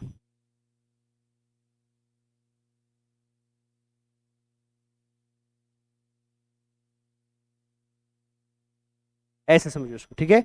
ये मान के चलिए फॉर एग्जाम्पल ये आपके पास यहाँ पे था माइक्रोसुपरइजियम 1 एंड माइक्रोसुपरइजियम 2, है ना। इसने भी बनाए पोलन ग्रेन्स और इसने भी बनाए पोलन ग्रेन्स बेटा, ठीक है। जब ये एंथर मैच्योर हुआ ना बेटा, क्या हुआ, इन दोनों के पोलन ग्रेन्स क्या हो गए, एक साथ कंबाइन हो गए बेटा। होने चाहिए थे वो अलग अलग, बट वो एक साथ कंबाइन हो गए। तो उन्होंने एक साथ कंबाइन होकर क्या बनाया बेटा, एक बहुत बड़ा बंच ऑफ पोलन ग्रेन्स बनाया, ठीक है ना। एक बहुत बड़ा क्या बनाया Subhash, bunch of pollen grains बनाया बेटा। And this bunch of pollen grains जो इन पोलन शेक्स की सारी पोलन ग्रेन्स की कंबाइन होने से बना, इन पोलन शेक्स के सारे पोलन ग्रेन्स के कंबाइन होने से बना बेटा। So all these pollen grains together which are fuse together in pollen sacs बेटा, इस स्ट्रक्चर को हम क्या बोलते हैं, this is called as pollinium बेटा। इसको हम क्या बोलते हैं, पॉलिनियम बोलते हैं। तो अगर आपसे कोई पूछे पॉलिनियम क्या है बेटा, तो आप शॉर्ट में बता देना, पॉलिनियम एक एंथर लोब के, पॉलिनियम एक एंथर लोब के 2 माइक्रोसुपरएंजिया में रहने वाले सारे पोलन ग्रेन्स की कॉम्बिनेशन को बोला जाता है। यानी एक एंथर लोब में जो पोलन सैक है, जो 2 माइक्रोसुपरएंजिया है, उनके जितने भी पोलन ग्रेन्स कंबाइन होके बेटा एक बंच बना चुके हैं ना, उस बंच को हम क्या नाम देते हैं, दैट इज कॉल्ड एज पॉलिनियम। जो नॉर्मली हमको एंजियोस्पर्म में देखने को नहीं मिलता है, ये खाली कहां देखने को मिलता है सुभाष, ऑर्चिडिएसी एंड एस्केल्पिडिएसी फैमिली के अंदर। ये क्लियर हो गया, ये समझ आया। अब दूसरा देखो बेटा, ठीक है। हमारे पास और एक इसका थोड़ा सा फॉर्म है बेटा, काइंड ऑफ टेढ़ा फॉर्म है, ठीक है। वो क्या है बेटा, वो समझो आप ध्यान से, ठीक है। होता क्या है, हमारे पास और एक फैमिली है बेटा, ठीक है ना, जिसको हम नाम देते हैं, एक मिनट रुक जाओ मैं ठीक कर देता हूं, इधर में लिख दे, ठीक है। हमारे पास कुछ और एग्जाम्पल्स है बेटा एंजियोस्पर्म्स में। अब अभी वीडियो ठीक आ रहा है, अभी वीडियो थोड़ा ब्रेक हो रहा था। जब वीडियो ब्रेक होगा थोड़ा सा आइडिया दे देना है मेरे को यार, इधर नजर रखे। हमारे पास कुछ और एंजियोस्पर्म्स है जिनको मैं इधर हाईलाइट कर देता हूं, जैसे इधर में लेते, जैसे जंकस, जेट्रोफा, ठीक है ना, टाइफा एंड ड्रोसेरा, याद रहेगा, ठीक है ना। तो वी हैव सर्टेन एंजियोस्पर्म्स बेटा, कौन कौन सा शबाश, जंकस, जेट्रोफा, टाइफा एंड ड्रोसेरा बेटा, ठीक है। अब इसमें क्या होता है बेटा, ये जरा इंपॉर्टेंट सुनना ध्यान से। होता क्या है इसमें, मैंने आपको अभी भी बोला कि ये हमारे माइक्रोस्पोर्स है। जब ये माइक्रोस्पोर बेटा पोलन ग्रेन बनाने जाएंगे ना, मैं इधर दिखाया भी था आपको, जब ये माइक्रोस्पोर्स पोलन ग्रेन बनाने जाएंगे तो पोलन ग्रेन बनाने के लिए बेटा कैलेस एंजाइम क्या करता है, कैलोस की लेयर को ब्रेक कर देता है और सारे पोलन ग्रेन्स क्या हो जाते हैं बेटा, वो सेपरेट हो, सारे माइक्रोस्पोर्स क्या हो जाते हैं, वो सेपरेट हो जाते हैं। जैसे ही माइक्रोस्पोर टेट्राड के सारे माइक्रोस्पोर सेपरेट हो जाते हैं तो हम इनको क्या बोलते हैं बेटा, पोलन ग्रेन्स बोलते हैं। और फिर इन पोलन ग्रेन्स की क्या होती है, पॉलिनेशन होती है। क्लियर है, ये नॉर्मल तरीका है बेटा। लेकिन इस नॉर्मल से थोड़ा टेढ़ा तरीका बेटा हमें किसमें देखने को मिला, जंकस में, जट्रोफा में, टाइफा में एंड ड्रोसेरा में बेटा।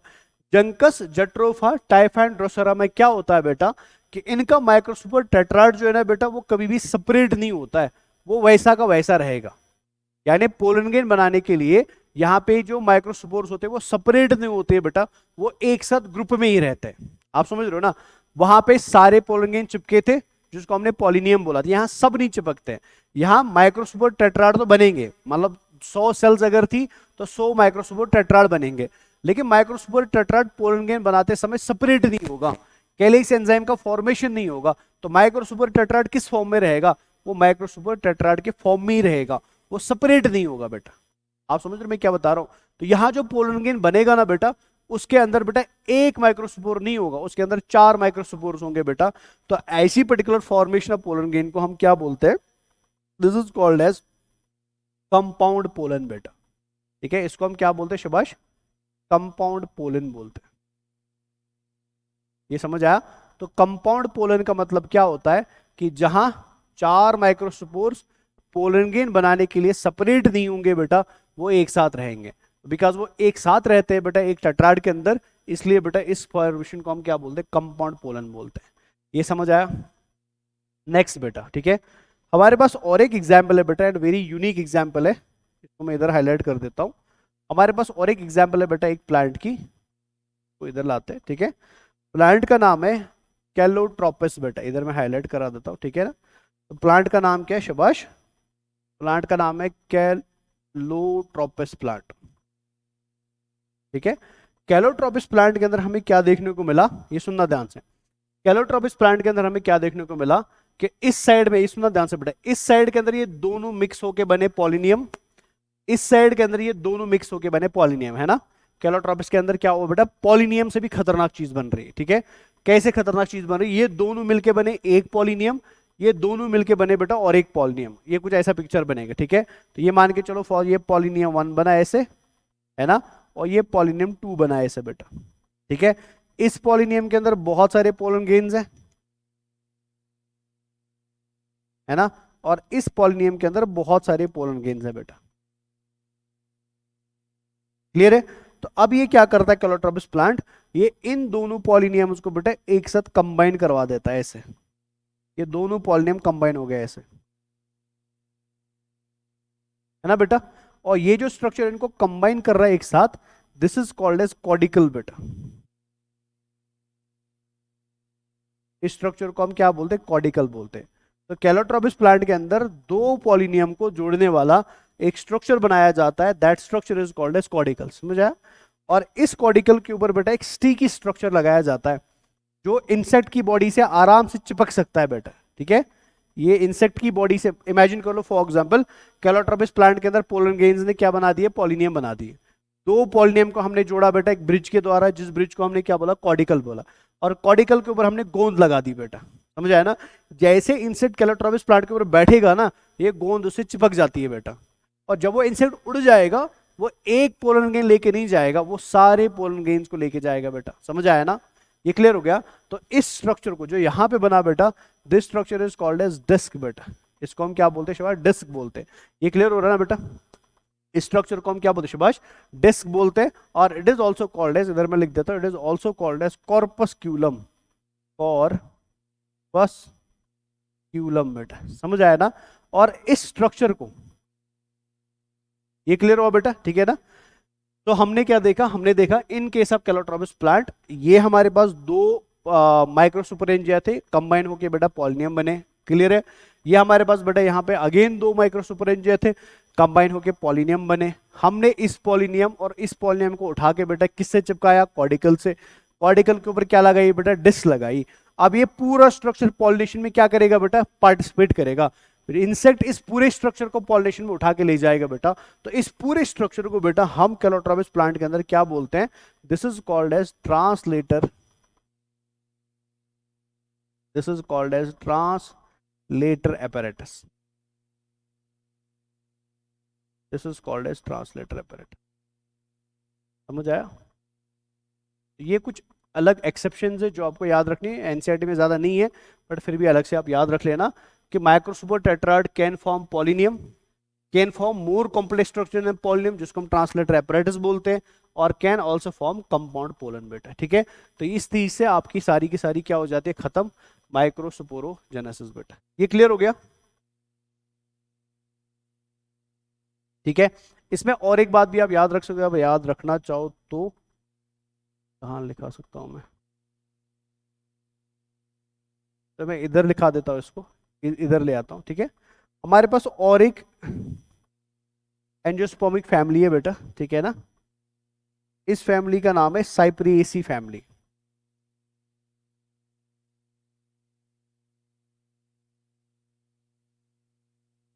This is called as Cyperaceae family, ठीक है। साइप्रिएसी फैमिली के अंदर जो टेट्राड होता है उसको लीनियर टेट्राड बोलते हैं। मैं आपको अभी शेप्स ऑफ माइक्रोसुपर टेट्राड्स पढ़ाऊंगा, तो शेप ऑफ माइक्रोसुपर टेट्राड अलग अलग होती है, टेट्राहेड्रल होती है, डिकसेट होती है, टी शेप्ड होती है, लीनियर होती है। तो साइप्रेसी फैमिली के अंदर टेट्राड का ये फॉर्म पाया जाता है, मतलब एक के बाद एक पोलन ग्रेन्स होते हैं, माइक्रोस्पोरस होते हैं। So this type of tetrad is called linear tetrad. Cyperaceae family के अंदर लीनियर टेट्राड पाया जाता है, लेकिन लीनियर टेट्राड के अंदर क्या होता है बेटा, जिंदा रहने चाहिए पोलन ग्रेन बनाने के लिए चारों माइक्रोस्पोर्स। साइप्रेसी फैमिली के अंदर, हर एंजियोस्पर्मिक फैमिली के अंदर 4 माइक्रोस्पोर जिंदा रहते हैं और 4 पोलन ग्रेन्स बनाते हैं। हर एंजियोस्पर्मिक फैमिली के अंदर 4 माइक्रोस्पोरोस जिंदा रहते हैं और 4 पोलन ग्रेन्स बनाते हैं। बट साइप्रेसी फैमिली के अंदर थोड़ा सा अलग मसला चलता है बेटा, वहां पे 4 में से 3 मर जाते हैं और खाली एक पोलन ग्रेन क्या होता है बेटा, सर्वाइव करता है। तो only one microspore survive, microspore survive, समझ आया ना। और ये सर्वाइव करके क्या बनाता है, एक पोलन ग्रेन बनाता है। ये और एक एक्सेप्शन आप याद रख सकते हो जो इंपॉर्टेंट है बेटा। तो दिस इज ऑल अबाउट शाबाश माइक्रोस्पोरोजेनेसिस, और कुछ इसके अंदर स्पेशल एक्सेप्शंस है जो आप डेफिनेटली आगे के लिए याद रखोगे ही रखोगे बेटा। यहाँ तो आई होप क्लियर है बेटा, यहाँ तक किसी को कोई मसला नहीं है। तो अब हम आगे बढ़ते हैं, हम आपको पढ़ाएंगे टाइप्स ऑफ माइक्रोस्पोर टेट्राड्स बेटा। ज्यादा ये डिफिकल्ट टॉपिक नहीं, इजी टॉपिक है, बट थोड़ा सा आप याद रख लेना बिकॉज थोड़ा सा एग्जाम के लिए इंपॉर्टेंट है बेटा, ठीक है। तो मैं एक एक करके इनको बनाऊंगा और आप इनको याद रखना बेटा। तो यहां पढ़ेंगे क्या शाबाश, types of microspore टेट्राड्स, types of microspore tetrad.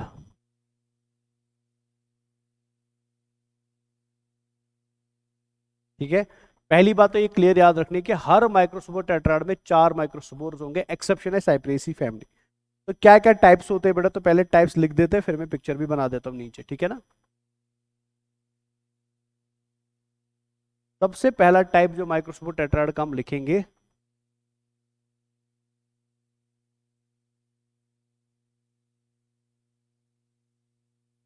तो दिस इज कॉल्ड एज, इधर मैं लिख देता हूं, पहला टाइप जो हम लिखेंगे बेटा इसको हम बोलते हैं टेट्राहेड्रल माइक्रोस्पोर टेट्राड बेटा। टेट्राहेड्रल माइक्रोस्पोर टेट्राड, ठीक है ना। टेट्राहेड्रल माइक्रोस्पोर टेट्राड हमारा पहला टाइप है, ठीक है। दूसरा टाइप जो है बेटा this is called as iso, इधर मैं लिख देता हूं इसको। दूसरा टाइप जो है बेटा this is called as isobilateral microspore tetrad बेटा, इधर मैं लिख देता हूं, ठीक है। Isobilateral microspore tetrad, microspore tetrad, ठीक है। ये दूसरा हो गया, ठीक है ना। तीसरा जो टाइप है बेटा माइक्रोस्पोर टेट्राड का एंजियोस्पर्म्स में, तो उधर लिख देते हैं this is called as linear, this is called as linear microspore, linear microspore tetrad बेटा, टेट्राड। हर जगह 4 4 दिख रहे हैं इसलिए टेट्राड हर ही जगह आएगा, ठीक है ना। लीनियर माइक्रोस्पोर टेट्राड, ठीक है। नेक्स्ट जो आएगा बेटा दिस इज कॉल्ड एज, इधर लिख देते हैं इसको, this is called as, this is called as T shaped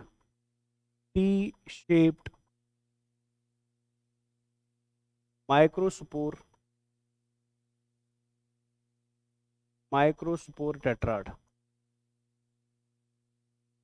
है ना। और लास्ट जो आएगा बेटा जो कि टी शेप्ड माइक्रोस्पोर टेट्राड, ठीक है। और लास्ट जो आएगा बेटा दिस इज, इधर लिख देते हैं this is decussate microspore tetrad, this is decussate microspore tetrad, decussate microspore tetrad, ये क्लियर हुआ। तो these are different types of micro, यानी ओवरऑल एंजियोस्पर्म्स के अंदर जो माइक्रोस्पोर बनते हैं बेटा, तो माइक्रोस्पोर अपने आप को किस तरीके से अरेंज करेगा, ये 4 लोग अपने आप को किस तरीके से अरेंज करेंगे, सीधी लाइन में अरेंज करेंगे, टी शेप में अरेंज करेंगे, डिकसेट शेप में अरेंज करेंगे। तो इस बेसिस पे 5 टाइप के बेटा क्या पाया जाता है, माइक्रोस्पोर टेट्राड अरेंजमेंट्स पाए जाते हैं, समझ आया ना। जो आप सबसे पहले नाम याद रखोगे क्या क्या शाबाश, tetrahedral tetrad, isobilateral tetrad, linear tetrad, T shaped tetrad and decussate tetrad. तो सबसे पहले मैं किसको बनाता हूँ बेटा आपके लिए, टेट्राहेड्रल माइक्रोस्कोप टेट्राड को बनाता हूँ। अब ये टेट्राहेड्रल माइक्रोस्कोप टेट्राड कैसा होता है, इसको जरा आप ध्यान से देखो बेटा। हम कलर यूज करते हैं जबरदस्त वाला, बस नजर रखो आप ध्यान से। होता क्या है बेटा, 4 माइक्रोस्कोप टेट्राड से ये कुछ ऐसे करेंगे अरेंज अपने आप को। ये हो गया माइक्रोस्कोप 1, ये हो गया माइक्रोस्कोप 2, ये हो गया माइक्रोस्कोप। ठीक है, तो इस अरेंजमेंट को हम क्या बोलते हैं शाबाश, this arrangement is called as शाबाश टेट्राहेड्रल माइक्रोस्कोप टेट्राड। अब आप बोलोगे सर आपने अभी भी बोला कि माइक्रोस्पोर्स के टेट्राड के अंदर 4 माइक्रोस्पोर होते हैं, लेकिन यहाँ तो हमको 4 नहीं दिखाई दे रहे, यहाँ तो 3 ही दिखाई दे रहे, तो हम इसको टेट्राड कैसे बोल सकते हैं बेटा। तो इसका आंसर आएगा because it is tetrahedral arrangement बेटा। यहाँ पे जो एक माइक्रोस्पोर होगा ना, जो मैंने नीचे अकेला बनाया है, वो इसके बैक साइड में होगा, इसके पीछे होगा बेटा।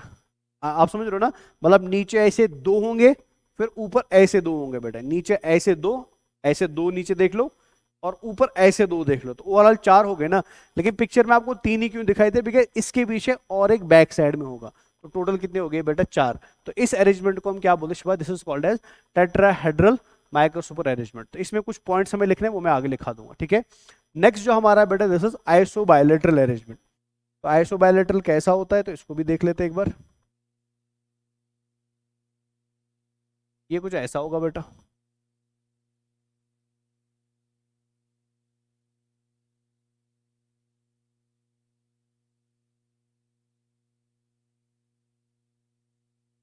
ये आपका आइसोबायलैटरल अरेंजमेंट है, नजर रखिए ध्यान से।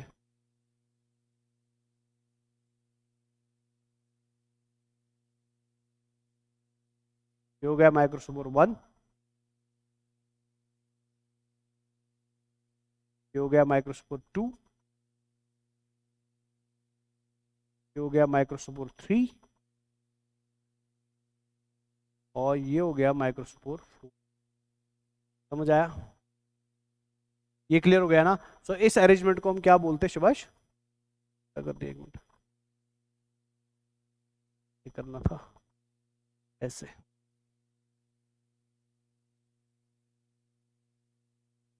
ऐसे करना था, ठीक है ना।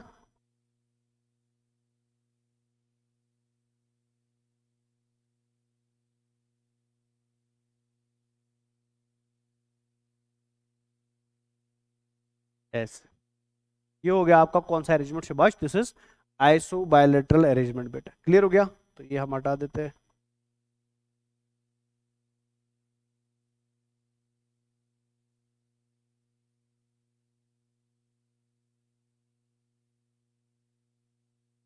ये बीच में लाइन हटाना पड़ेगा।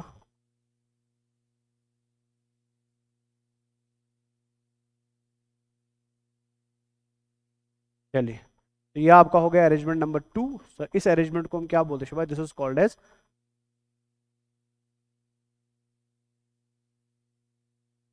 इस अरेंजमेंट को हम बोलते हैं आइसो बायलेटरल अरेंजमेंट।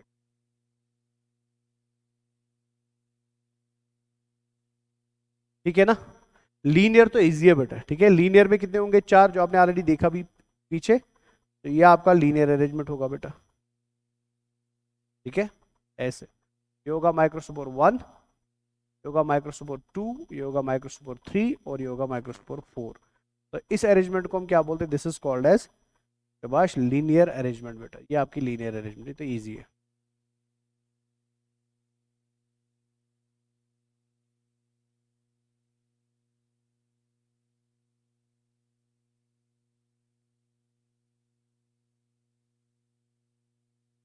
ये आपकी लीनियर अरेंजमेंट हो गई बेटा, समझ आया ना। टी शेप इजी है बेटा, T shape is also easy. T shape में आपको क्या करना है बेटा सुभाष, टोटल 4 बनाने हैं, तो ऐसे बनेगा वो। ये हो गया आपका अरेंजमेंट 1 ऐसे, ये हो गया माइक्रोस्कोप अरेंजमेंट 2 ऐसे, नीचे बनेंगे 2 और, ये हो गया 3, एंड ये हो गया 4। तो इस अरेंजमेंट को हम क्या बोलते हैं, this is called as T shaped tetrad बेटा।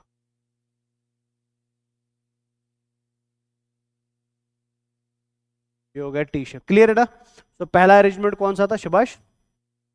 The first arrangement is tetrahedral जो आपको ऐसे दिख रही है। The second arrangement is isobilateral जो आपको ऐसे दिख रही है। The third one is linear जो आपको सीधा सबसे सिंपलेस्ट दिख रहा है। The fourth one is T shape जो आपको ऐसे दिख रही है, ठीक है ना। नाउ लास्ट जो हमारी अरेंजमेंट है इसको हम डिकसेड बोलते हैं और ये कुछ ऐसे दिखती है बेटा, नजर रखे प्लीज ध्यान से।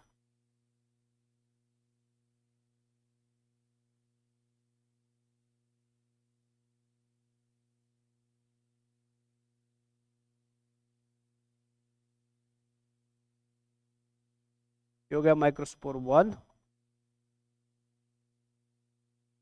ये हो गया माइक्रोस्पोर 2 और ये हो गया माइक्रोस्पोर 3 और ये हो गया माइक्रोस्पोर, ठीक है ना। तो इस अरेंजमेंट को हम क्या बोलते हैं? This is called as decussate arrangement.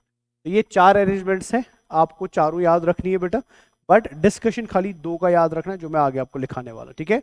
ये आपके चारों अरेंजमेंट्स हैं, आई होप सारी की सारी क्लियर है और अच्छी भी दिख रही है बेटा, ठीक है ना। अब इधर मैंने ऑलरेडी इनको बना के रखा है। तो पहली है आपकी टेट्राहेड्रल टेट्राड अरेंजमेंट। इसमें आपको क्या याद रखना है बेटा? वेरी वेरी इंपॉर्टेंट, एक लाइन याद रखनी है, दैट इज एंजियोस्पर्म्स के अंदर बेटा, ठीक है, इधर मैं लिख देता हूं।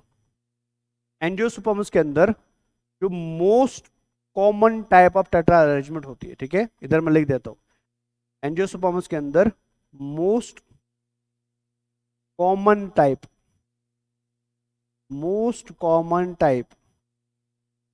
ऑफ माइक्रोस्पोर टेट्राड अरेंजमेंट जो होते हैं, माइक्रोस्पोर टेट्राड अरेंजमेंट जो होती है बेटा, वो कौन सी होती है शिबाश? दैट इज, ये एग्जाम के लिए important, that is tetrahedral arrangement बेटा, समझ आया? टेट्राहेड्रल अरेंजमेंट, ये वेरी वेरी इंपॉर्टेंट, ठीक है। तो एंजियोस्पर्म्स के अंदर जो मोस्ट कॉमन टाइप होता है, ये याद रख, ठीक है। एंजियोस्पर्म्स के अंदर जो most common type of tetrahedral most common type of microspore tetrad arrangement जो होती है वो कौन सी होती है बेटा? टेट्राहेड्रल टेट्राड अरेंजमेंट होती है, समझ आया ना। नेक्स्ट पॉइंट आपको याद रखना है आइसोबायोलेटरल के बारे में, दैट इज, इधर मैं लिख देता हूं, जो second most common type of arrangement होती है। फर्स्ट कौन सी है? Tetrahedral. Second most common type of arrangement जो होता है, सेकंड मोस्ट कॉमन टाइप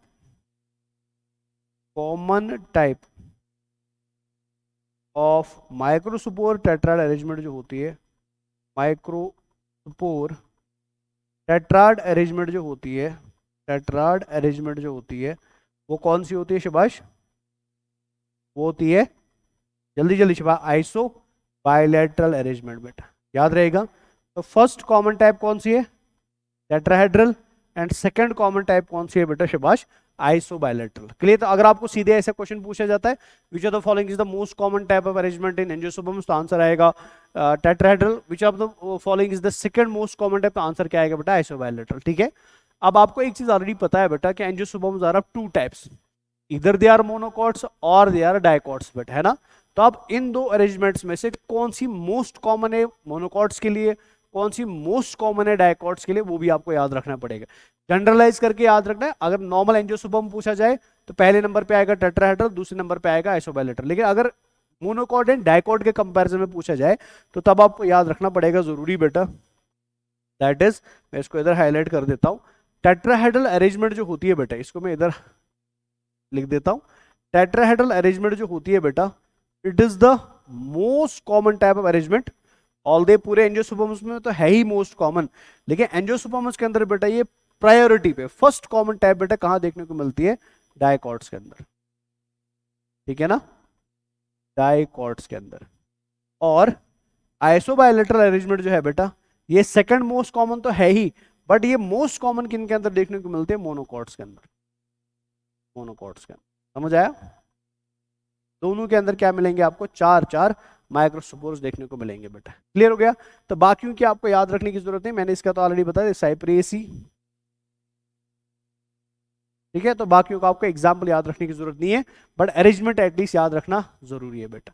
तो आई होप ये सारा क्लियर हो चुका है आपको बेटा, इसमें किसी को कोई डाउट है नहीं, ठीक है ना। अभी हम आगे बढ़ते हैं। तो अभी हम क्या पढ़ते हैं कि माइक्रोस्पोर जब टेट्राड से अलग हो जाते हैं, ठीक है ना, by the help of callase enzyme, तो फिर ये कैसे कन्वर्ट होते हैं पोलन ग्रेन के अंदर, पोलन ग्रेन की वॉल कैसे बनती है बेटा, उस चीज को हम अब पढ़ना शुरू करते हैं बेटा। तो यहाँ पे हमारा सारा माइक्रोस्पोरोजेनेसिस, ठीक है ना, माइक्रोस्पोर टेट्राड, उनके अरेंजमेंट्स और कुछ एक्सेप्शंस जो थी वो सारी की सारी कवर अप हो गई बेटा। क्लियर हो गया ना? तो आगे बढ़ते हैं। तो ये मैंने आपको ऑलरेडी लिखा दिया बेटा। एरिस्टोलोकिया के अंदर बेटा स्पेशल फीचर क्या है शबाश, इधर मैं लिख देता हूं। एरिस्टोलोकिया इज द ओनली एंजियोस्पर्म जिसमें all 5 type of microspore tetrad मिलते हैं, माइक्रोस्पोर टेट्राड मिलते हैं। इसमें पांचों के पांचों माइक्रोस्पोर टेट्राड्स होते हैं, ठीक है ना, सारे के सारे। साइप्रेसी फैमिली के अंदर आपने ऑलरेडी याद रखा, only one survives, only one survives, ठीक है, और लीनियर टेट्राड होता है। जंका जट्रोफा टाइफा एंड ड्रोसेरा के अंदर आपने याद रखा कंपाउंड, कंपाउंड पोलन बनता है ना। और ये तो आपने याद है कैलोट्रोपिस प्लांट के अंदर क्या बनता है, ट्रांसलेटर एपरेटस, ट्रांसलेटर एपरेटस, ठीक है। तो नेक्स्ट क्लास जो हमारी होगी इंशाल्लाह, उस क्लास के अंदर हम पढ़ेंगे पोलन ग्रेन का फॉर्मेशन, पोलन ग्रेन की वॉल्स, एक्साइन एंड एंटाइन, और पढ़ेंगे फॉर्मेशन ऑफ मेल गेमिटोफाइट या माइक्रो गेमिटोजेनेसिस बेटा, ठीक है ना। तो आज के लिए इतना काफी है, नेक्स्ट क्लास में इंशाल्लाह मिलते हैं बेटा विद अनदर इंपॉर्टेंट टॉपिक। चलिए खुदा हाफिज़।